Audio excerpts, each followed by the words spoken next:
భారీ వర్షాలతో America అల్లాడుతోంది. Iowa స్టేట్లో దాదాపు వారం నుంచి వాన విడతల వారీగా కుడుతోంది. పడ్డప్పుడల్లా క్లౌడ్ బరస్ట్ అవుతోంది. చాలా కౌంటీలు జలమయం అయ్యాయి.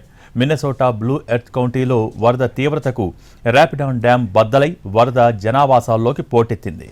అమెరికాను భారీ వర్షాలు కుదిపేస్తున్నాయి. వారం రోజులుగా కురుస్తున్న వర్షాల వల్ల చాలా కౌంటీలు నీట మునిగాయి. మిన్నెసోటా బ్లూ ఎర్త్ కౌంటీలో వరద తీవ్రతకి ర్యాపిడాన్ డ్యాం బద్దలై నీరు జనావాసాల్లోకి పోటెత్తింది. అక్కడ సమీప ప్రాంత ప్రజలను అధికారులు సురక్షిత ప్రాంతాలకు తరలించారు. ఈ ఘటనలో డ్యాం కొంత దెబ్బతిన్నట్టు అధికారులు చెబుతున్నారు. దక్షిణ మిన్నెసోటా ప్రాంతం ఇప్పటికీ వరద గుప్పిట్లోనే ఉంది.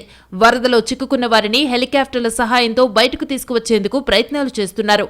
ర్యాక్ వ్యాలీ ప్రాంతంలో పరిస్థితి ప్రమాదకరంగా ఉంది. సమీపంలోని ర్యాక్ నది పొంగి పొర్లుతోంది. సైరన్లు మోగించి ప్రజలను అధికారులు అప్రమత్తం చేశారు. వరద నీరు కారణంగా ప్రజలకు తాగునీరు కూడా లేకుండా పోయింది. 21 కౌంటీల్లో ఎమర్జెన్సీని ప్రకటించారు. సియూక్స్ మొత్తం జలమయమైంది. ఎక్కడా వీధులు కనిపించడం లేదు.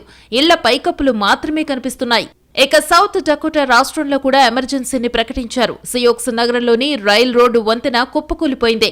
1993లో వచ్చిన వరదల కన్నా భయానక పరిస్థితులు ఏర్పడ్డాయి. వరద నీరు మొత్తం మిస్సోరీ, మిసిసిపి నదుల్లోకి చేరుతోంది.